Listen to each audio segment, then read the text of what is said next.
मैं रचना बंसल। खबरों की शुरुआत और सबसे पहले बात करेंगे एडिलेड टेस्ट की, जहां पर हुई है भारत की शर्मनाक हार। और ये ऐसी वैसी नहीं बल्कि 10 विकेट से हुई शर्मनाक हार है। ऑस्ट्रेलिया ने भारत को 10 विकेट से हरा दिया है।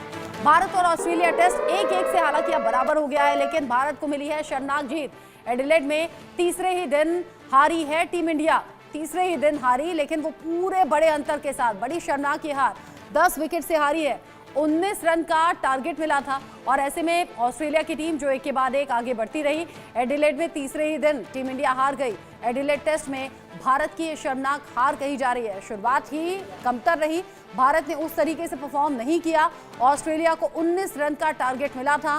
भारत और ऑस्ट्रेलिया टेस्ट से जुड़ा ये बड़ा अपडेट है। 1-1 से बराबर अब दोनों टीम हो गई हैं। एडिलेड में तीसरे ही दिन हार गई है टीम इंडिया। क्रिकेट फैंस के लिए ये बड़ा झटका भी है। संडे को लेकर जब फैंस बड़ा इंतजार करते हैं कि कोई दिलचस्प और बड़ा मुकाबला रहे, ऐसे में एडिलेड टेस्ट पर भी निगाह बनी हुई थी। क्योंकि पहले बल्लेबाजी में पूरी तरह से फेल हो गई टीम इंडिया और उसके बाद ये उम्मीद जताई जा रही थी कि गेंदबाज शायद कुछ कमाल कर पाएंगे, लेकिन यहाँ ऑस्ट्रेलिया की टीम बढ़त बनाए हुए और बढ़त बनाते बनाते शर्मनाक हार यहाँ भारत की टीम को दे दी है। 1, 2 या 3 नहीं बल्कि पूरे 10 विकेट से हार का सामना करना पड़ा है। ये शर्मनाक हार मिली है टीम इंडिया को एडिलेड टेस्ट में।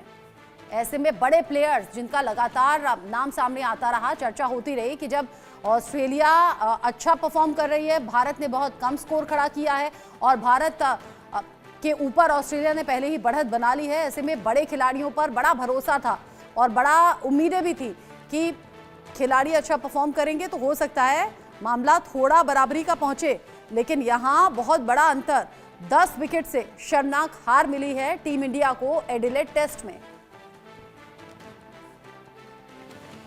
कंगारुओं के आगे टीम इंडिया पूरी तरह से नतमस्तक होती हुई नजर आई। ऑस्ट्रेलिया को 19 रन का टारगेट मिला था।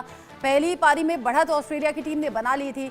ऐसे में 1-1 की बराबरी पर अब भारत और ऑस्ट्रेलिया की टीम आ गई हैं, लेकिन ऑस्ट्रेलिया के खिलाड़ियों के परफॉर्मेंस की चर्चा अब क्रिकेट फैंस में बड़ी हो रही है और साथ ही साथ बड़ी निराशा भी टीम इंडिया के इस परफॉर्मेंस के बाद टीम इंडिया के फैंस में है।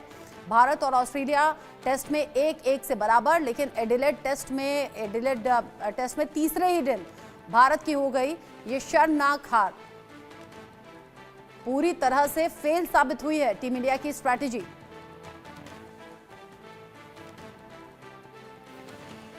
इस खबर को लेकर मेरे साथ 2 कोलीग मेरे जुड़ गए हैं। मेरे साथ स्पोर्ट्स एडिटर मनोज जोशी जी हैं, साथ ही साथ मेरे कोलीग दानिश रिजवी जो कि न्यूज रूम से लाइव मेरे साथ में जुड़े हुए हैं इस खबर को लेकर ज्यादा अपडेट के साथ में। मनोज जी, जिस तरीके से पहले ही ऑस्ट्रेलिया ने बढ़त बना ली थी, उसके बाद लग तो रहा था कि टीम इंडिया के लिए मुश्किलें होंगी, लेकिन क्या ये अंदाजा था कि इतनी शर्मनाक हार होगी? 10 विकेट से ये बड़ा अंतर है। देखिए, अगर कोई टीम 200 रन भी ना बना पाए और उसके बाद गेंदबाजों में पिंक बॉल को लेकर एडजस्टमेंट करने में दिक्कत आए, क्योंकि आप जैसा कि आप जानते ही हैं, जैसे हम पिछले कुछ दिनों में चर्चा भी करते रहे हैं कि जो पिंक बॉल की जो प्रवृत्ति होती है उसके हिसाब से स्विंग बहुत ज्यादा होती है। स्विंग पर कंट्रोल करना बहुत जरूरी होता है। यदि आपकी गेंद 6-7वें स्टंप पर जाएगी और वो भी फ्लड लाइट्स के दौरान, जबकि विकेट वहां चटकाना थोड़ा आसान रहता है, बल्लेबाजों के लिए मुश्किलें होती हैं, तो ये काम हमने पहले दिन ही बहुत मौका हमने गंवा दिया। 24 ओवर तक हमारी गेंदें जो है 26वें या 6 या 7वें स्टंप पर गिरती रहीं और वो छोड़ते रहे और गेंद पुरानी हो गई और उस पर रन बनाने आसान हो गए। तो प्लानिंग की काफी गड़बड़ी रोहित शर्मा की तरफ से भी देखने को मिली, गेंदबाजों की तरफ से भी देखने को मिली। ट्रेविस हेड को जिस तरह से हम गेंदबाजी कर रहे थे, जिस तरह से हमने उन पर बाउंसर्स का बहुत ही कम इस्तेमाल किया, 4 बाउंसर महज उनको की, जबकि उनकी बाउंसर सबसे बड़ी कमजोरी है। जब आप उनको जो उनका प्लस पॉइंट है वहां पर ही अगर आप ऑफ साइड पर खिलाएंगे तो मुश्किलें तो आपके लिए खड़ी होंगी ही। जी, कि यहाँ अलग अलग तरीके से जो उम्मीदें थी, उम्मीदें धराशायी हो गई। दानिश रिजवी जो कि क्रिकेट पर नजर भी बनाए रखते हैं, कई शोज भी करते रहते हैं। दानिश, अभी न्यूज रूम में बात हो ही रही थी तो आप बड़े निराश थे, दिल टूटा हुआ था टीम इंडिया से, लेकिन सबसे ज्यादा उम्मीद किससे थी जिसने दिल पूरी तरह से चकनाचूर कर दिया?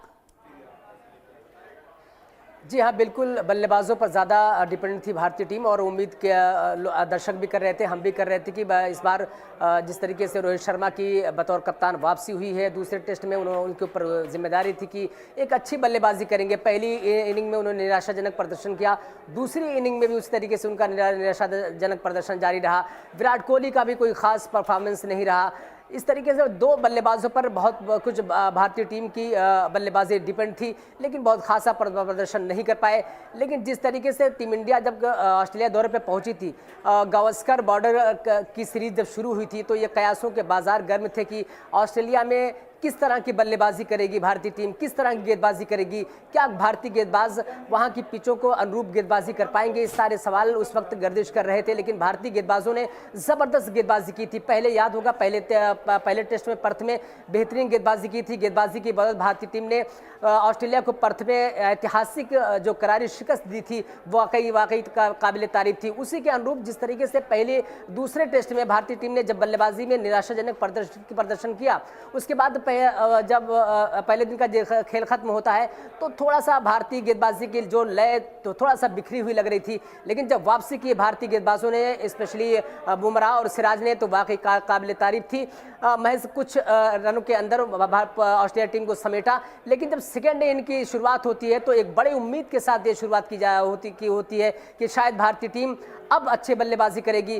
उसी बल्लेबाजी के क्रम में जिस तरीके से जायसवाल ने बल्लेबाजी की थी पहले इनिंग में, पहले टेस्ट में, उसका राहुल ने जिस तरीके से बल्लेबाजी की थी, विराट कोहली ने जिस तरह से परफॉर्मेंस की थी, तो ये सारे बल्लेबाजों पर डिपेंड था कि आने वाले वक्त में ये अच्छी बल्लेबाजी करेंगे। और उसके जब अच्छी बल्लेबाजी होती है, एक अच्छा आप चेस देते हैं, तो गेंदबाजों का हौसला बढ़ता है। तो गेंदबाजों का जब हौसला बढ़ता है तो एक अच्छे लाइन और लेंथ से गेंदबाजी करने को देखने को मिलती है, जो कि नहीं हो सका। महज 18 रन का जो भारतीय टीम ने लक्ष्य दिया, 19 रन का लक्ष्य दिया। 19 रन का जो लक्ष्य बहुत छोटा होता है, महज कुछ ओवरों में उन्होंने हासिल कर लिया और 10 विकेट से और टीम ऑस्ट्रेलिया ने भारतीय टीम को करारी शिकस्त दी है। आपने बताया कि यहाँ बल्लेबाजों से उम्मीद थी, धराशायी हो गई। लेकिन मनोज जी, अच्छा दानिश आप मेरे साथ में रहिएगा। मनोज जी, जब संडे को कोई मुकाबला होता है तो क्रिकेट फैंस बड़ा इत्मीनान के साथ में देखते हैं और सोचते हैं कि शायद कोई अच्छी खबर आ जाएगी। खासतौर से हम तो हिंदुस्तानी हैं, हिंदुस्तानी दिल धड़कता है, तो टीम इंडिया के फैंस इसी उम्मीद में थे कि शायद कुछ राहत मिल जाए। लेकिन यहाँ अगर मैं कहूँ कि बल्लेबाजी में भी फेल, फिर गेंदबाजी में भी फेल, तो क्या गलत होगा? तो फिर जीतेंगे कैसे? आप खुद देखिए ना। अब लेकिन ये है कि आज कम से कम संडे को बहुत उम्मीदें जो है दर्शक या क्रिकेट प्रेमी पाले हुए नहीं थे, क्योंकि इसकी इबादत जो है ना वो शनिवार रात को जब मैच खत्म हुआ था, शनिवार शाम को, तो वो तभी लिखी जा चुकी थी। बिल्कुल ये तय हो गया था कि भारत ये मुकाबला नहीं जीत रहा है। बस यही है कि क्या भारत पारी की हार से बच पाएगा, ये एक बड़ा सवाल था। और दूसरा बड़ा सवाल था कि हमारी जो टेल है वो अब स्कोर को कहां तक आगे तक ले जाती है, क्योंकि देखिए ना, लीड हमारी पूरी हुई नहीं थी और आधी टीम लौट चुकी थी। उसके बाद अगर कोई प्लेयर सेंचुरी भी बना जाता तो भी उससे कोई बहुत ज्यादा फर्क नहीं पड़ने वाला था। तो आपको शुरू में अच्छी पार्टनरशिप, वैसी पार्टनरशिप जो पर्थ में हमारे दोनों सलामी बल्लेबाजों की तरफ से देखने को जो मिली थी, 203 रनों की रिकॉर्ड पार्टनरशिप, इस तरह की कोई बल्लेबाजी होती तो आप कुछ बेहतर की उम्मीद कर सकते थे, क्योंकि 157 रन की लीड बहुत बड़ी लीड होती है। जी, आपने बताया कि पहले ही जो बड़ी लीड ले ली थी ऑस्ट्रेलिया की टीम ने, वो हम पर भारी पड़ी। अब दानिश, देखिए टीम इंडिया के खिलाड़ियों को तो बखूबी जानते हैं और उनसे उम्मीद भी लगा सकते हैं, लेकिन आपको क्या लग रहा है, ऑस्ट्रेलिया का कौन सा खिलाड़ी जो सबसे ज्यादा भारी पड़ गया टीम इंडिया के लिए और इस मुकाबले के लिए? भारी जो खिलाड़ी पड़ा भारत के लिए वो था स्टार्क और ट्रेस हेड। ट्रेस हेड ने जबरदस्त आक्रामक शैली की बल्लेबाजी की। स्टार्क ने जबरदस्त गेंदबाजी करते हुए भारतीय टीम को पहली इनिंग में धराशायी किया। और लेकिन क्रिकेट अनिश्चितताओं का खेल है। पहले मैच में टीम इंडिया जीती, दूसरे मैच में टीम इंडिया हारी। अब तीसरा मैच जब शुरू होगा, यानी कि 14 दिसंबर से जब शुरू होगा, तो लोगों की उम्मीद होगी कि भारतीय टीम वहाँ पर अच्छा परफॉर्मेंस करेगी, जो कि भारतीय टीम में वो काबिलियत है। ऐसा उसका भारतीय टीम की काबिलियत से कोई नज़रअंदाज नहीं कर सकता, क्योंकि भारतीय टीम में वो चीज़ें, वो सारी पोटेंशियल मौजूद है। गेंदबाजी में, क्षेत्ररक्षण में, बल्लेबाजी में, तीनों क्षेत्र में आप देखें तो भारतीय टीम ऑस्ट्रेलिया टीम पर काफ़ी भारी दिखती है। लेकिन कभी कभी ये लक होता है, कभी कभी ये किस्मत का भी खेल होता है। और जैसा कि एक कहावत है कि क्रिकेट अनिश्चितताओं का खेल है, और उसी तरीके से भारतीय टीम ने जिस तरीके से, स्पेशली जिस तरीके से उन्होंने सेकंड इनिंग में बल्लेबाजी की, वाकई निराशाजनक प्रदर्शन रहा। लेकिन आज की अगर बात की जाए तो आज जब मॉर्निंग सेशन जब शुरू हो रहा था तो लोगों को उम्मीद थी कि ऋषभ पंत एक आक्रामक शैली की जिस तरीके से बल्लेबाजी करने के लिए जाने जाते हैं, उसी तरह से वो बल्लेबाजी करेंगे। हार जीत का फैसला बाद में तय होता है, लेकिन कम से कम पिच पर डटे रहना और जमकर खेलना एक संयम से, क्योंकि टेस्ट मैच में आपको संयम बरतने की बहुत ज़रूरत होती है। हर गेंद पर आप अच्छी बल्लेबाजी, एक आक्रामक शॉट नहीं खेल सकते हैं। कुछ गेंदें ऐसी होती हैं जहां पर आपको डिफेंसिव शॉट खेलने की मजबूरी होती है या ज़रूरी होती है।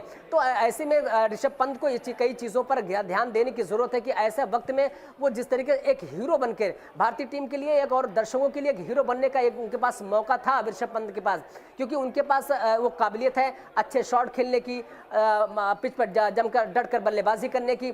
तो ऐसे वक्त में पिछले बल्लेबाजों के साथ अपनी इनिंग को, भारतीय टीम की इनिंग को आगे बढ़ा सकते थे, लेकिन शायद वो ऐसा नहीं कर पाए और जल्दी ऑस्ट्रेलिया गेंदबाजों का शिकार बन बैठे, जिसकी वजह से उसके बाद लगातार भारतीय टीम की बल्लेबाजी एक के बाद गिरती चलेगी और महज 18 रन का जो 19 रन का लक्ष्य दिया और ऑस्ट्रेलिया टीम ने आसानी से इसको हासिल कर लिया।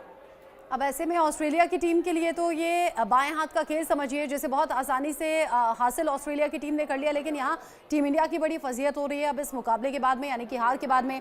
मनोज जी, जैसे कि अभी दानिश ने कहा, अगर मैं क्रिकेट मैच की बात करूं तो साइकोलॉजिकली प्रेशर कितना बड़ा साबित होता है। अगर ये उदासी, ये निराशा पहले से अगर टीम इंडिया में रही होगी कि क्या आगे होगा, कैसे करेंगे परफॉर्म, और जब ये दिखता है कि ये बाजी तो हमारे हाथ से जा चुकी है, उसका भी परफॉर्मेंस पर असर होता है क्या और आगे के मुकाबलों में होगा क्या?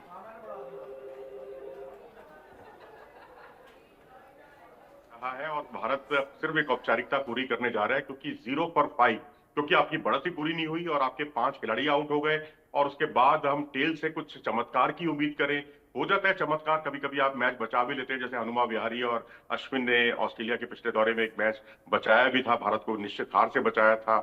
लेकिन अब यहाँ अगर आपका डिफेंस जो है वो ही आपको दगा दिया जाए। अब आप देखिए, विराट कोहली, रोहित शर्मा, यशस्वी जायसवाल, ऋषभ पंत, ये 4 ऐसे खिलाड़ी हैं जो बड़े स्ट्रोक खेलते हुए आउट नहीं हुए, ये गेंद को रोकते हुए आउट हुए, डिफेंस करते हुए आउट हुए हैं। रोहित शर्मा तो बैकफुट पर चले गए थे, जिसको गेंद को रोकते ही चले गए और वो आउट हो गए। तो इस तरह से आपको अपने डिफेंस पर भी पुनर्मूल्यांकन करने की जरूरत है और आपको साथ ही पिंक बॉल के साथ एडजस्टमेंट करने की जरूरत है। बीसीसीआई को भी सोचना होगा कि पिंक बॉल के मैच भारत में क्यों नहीं होते, ज्यादा से ज्यादा होने चाहिए, क्योंकि बंगाल में ही ज्यादातर पिंक बॉल के मैचेस होते हैं।